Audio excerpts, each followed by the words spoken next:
une vidéo sur une tasse kawaii. Donc c'est pas que je sois kawaii, parce que c'est un visage ou non, mais ce sera une tasse de chocolat. Donc je vais utiliser que deux couleurs. Je vais utiliser la couleur chocolat pour le chocolat à l'intérieur de la tasse numéro 75. Et pour la couleur de la tasse, vous prenez la couleur que vous voulez. Moi, j'ai décidé de prendre du bleu menthe numéro 39 en soft. Ce sera tout au niveau des couleurs. Ensuite, si vous voulez une autre couleur pour la poignée ou autre, enfin la petite, là où on tient la tasse, c'est comme vous voulez. Ensuite, je vais utiliser un rouleau pour aplatir la pâte. Et puis, cutter, couteau, scalpel, lame. Voilà, un clou que je n'ai toujours pas. À chaque fois, je l'oublie. Et un cure-dent. Ou deux. Un ou deux, peu importe. Voilà, donc c'est un tuto assez simple, qui est assez rapide. Et puis tout de suite, je vous montre comment le réaliser. On commence par réaliser une fine bande bleue, enfin de la couleur de votre tasse, comme ceci, que vous allez découper en rectangle. Ensuite, avec du chocolat, vous allez faire un petit cylindre. Donc là, rien de compliqué, vous faites un cylindre au côté plat. Bon, vous savez tous que c'est un cylindre. Hein. Et ensuite, vous allez le poser sur le côté de la tasse. Donc attention à bien laisser une petite marge en haut. Donc vous appuyez un petit peu pour coller la pâte. Puis pour être sûr de la prendre et de ne pas la déchirer, vous pouvez aider avec votre lame cutter ou le couteau pour surlever un petit peu. Et ensuite vous pouvez récupérer à la main comme ceci. Et ensuite vous enroulez votre cylindre en suivant votre barre, le côté du rectangle. Ensuite, arrivé à la fin, comme ceci, vous allez le poser et avec votre lame cutter, vous savez, vous allez couper.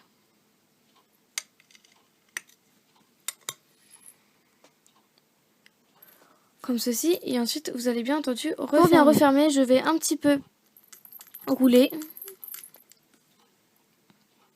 pour plus qu'on voie trop la bordure. Donc attention à ne pas écraser l'autre bord contre le chocolat, parce que sinon le chocolat il sera à ras-bord et ce sera pas forcément joli pour une création en fimo. Enfin, c'est un avis personnel.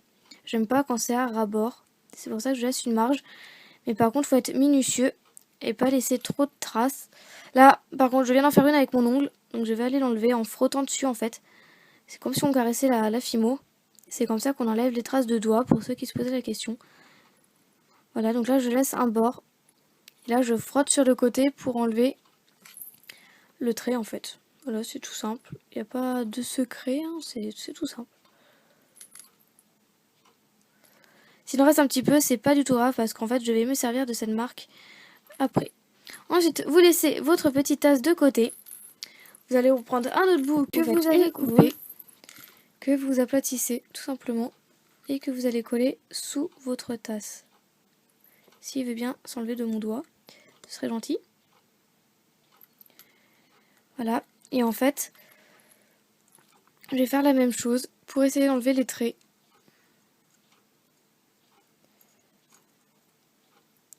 Voilà, je vais frotter pour atténuer le trait en fait.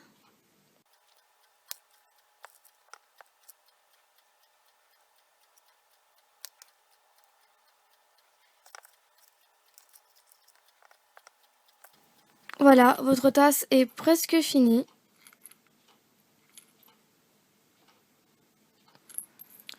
Donc voilà, on distingue plus trop les traits. Je vais faire la poignée. Alors pour cela, je vais reprendre de la fimo de la même couleur que ma tasse. Je vais faire un petit serpentin épais. Voilà, comme ceci. Assez long. Et puis sur un côté, en fait, je vais faire une sorte de... Là, par exemple, il est trop épais, donc je vais le refaire. Voilà. Sur un côté, en fait, je vais rebiquer. Enfin, enrouler sur lui, voilà, en gros. Comme ceci. Et ensuite, on va le poser là où il y a eu le trait. C'est pour ça que je vous ai dit, c'est pas grave. Si jamais on voyait un petit peu. Et on va coller, entre guillemets, avec le cure-dent, la poignée. Alors pour cela, on va prendre le côté, enfin là où vous avez plié. Voilà, vous allez monter. Vous allez appuyer dans la boucle. Voilà, on appuie un petit peu dans la boucle. Et ensuite, vous allez passer votre cure-dent ici et appuyer en haut.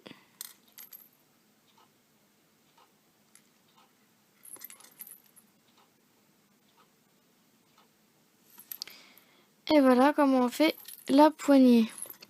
Ensuite, justement, faites bien attention qu'elle soit bien collée. Donc pour cela, je vais appuyer tout au long de la poignée. Là, vous n'êtes pas obligé de faire ça, hein. C'est que moi, je trouve que ça fait un petit peu plus mignon. Et ensuite, pour ceux qui le veulent, donc là, c'est vraiment moi parce que je préfère.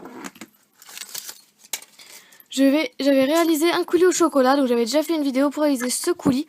Et je vais mettre un petit peu dedans pour donner un petit aspect un petit peu plus crémeux, on va dire, un peu plus liquide. Parce que là, je trouve que ça fait trop de fimo. Enfin, trop de fimo. Ça fait trop... C'est pas trop joli parce qu'en fait, on voit la démarcation. C'est pour ça que vous devez en mettre un petit peu dedans. Ok, et en fait, je vais l'étaler avec le cure-dent. Comme ça, en fait, on voit moins la démarcation de fimo chocolat. Et en fait, on a vraiment l'impression qu'il y a un liquide dedans. Et je trouve que ça fait mieux. Mais ce n'est pas du tout obligatoire. C'est juste parce que moi, je préfère comme ça, c'est tout.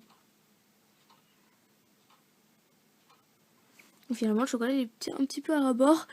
Je me contredis par rapport à ce que j'ai dit tout à l'heure. Non, c'est pas grave. Donc voilà, après pour ceux qui souhaitent, vous rajoutez un clou et vous mettez ça au four. Une fois que la tasse est cuite, voilà ce que ça donne. Donc c'est vraiment tout petit. Donc pour faire le visage, vous aurez le choix, comme je vous l'ai dit, soit avec des marqueurs avec des stylos Posca si vous voulez, ou bien marqueurs pour CD ou autre, hein, peu importe, je s'en fout. Ou pour ceux qui n'en ont pas, vous pourrez peut-être utiliser de la gouache. C'est ce que j'utilisais avant, mais bon, c'est pas terrible. Mais bon, c'est ce que j'utilisais avant avec un cure-dent. Puis c'est mieux que rien. Mais bon, je vous conseille quand même les marqueurs, c'est beaucoup plus pratique et voilà, c'est mieux. Donc je vais faire quelques démonstrations de plusieurs visages. Donc j'utilisais déjà que le noir. S'il veut bien fonctionner, parce que j'en ai plusieurs, ça va, lui il fonctionne.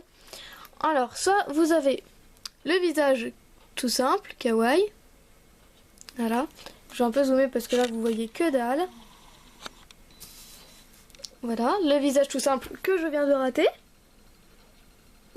Bref, il est tout raté, tout moche, c'est pas grave.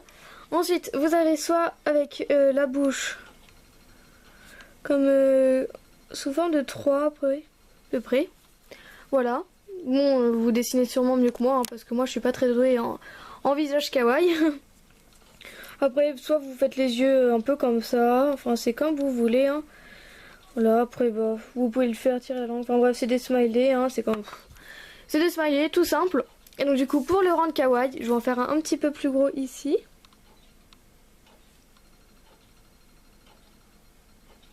Voilà, bon c'est fait à l'arrache, hein. Je vais utiliser par exemple du blanc. Donc si vous utilisez les Posca, il faut bien lire ce qu'il y a ici, enfin regardez les dessins. Il faut secouer, appuyer sur la mine et après on peut écrire. Donc on va déjà le secouer. Donc excusez-moi si vous entendez le bruit, hein.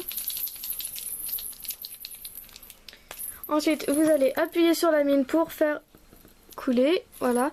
Et ensuite, je vais mettre de l'autre côté, je vais faire les points dans les yeux en fait. Voilà, comme ceci. Alors moi j'aime bien soit en faire deux, vous laissez comme ça, ou soit vous faites un autre petit juste au-dessous ou à côté, hein. Voilà, un autre petit.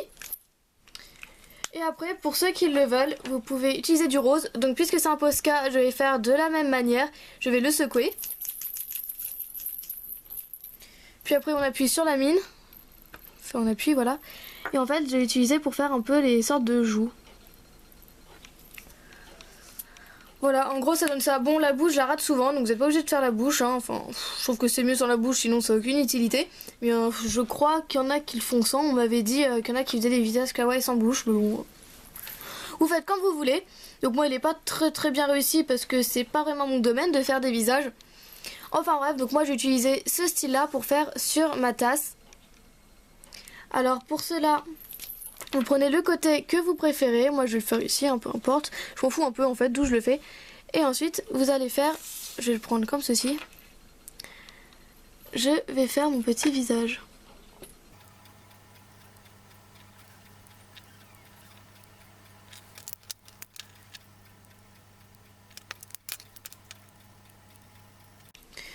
Et voilà, un petit visage. Donc je sais pas s'il y en a qui le font mieux que moi ou autre. Enfin sûrement, il y en a qui font sûrement mieux que moi. Donc moi j'ai fait vite fait. Enfin j'ai raté la bouche comme d'hab. De toute façon je sais pas trop faire la bouche. Hein. Et ensuite il reste plus qu'à vernir votre création. Donc voilà, la tasse est terminée. J'espère qu'elle vous aura plu, que vous aurez bien compris tout le système. Donc sur ce, je vous dis à mardi. J'espère que vous avez passé de joyeuses fêtes. Et puis donc du coup, je vous souhaite une bonne année 2014 à tous. Et du coup, bah à mardi. Salut!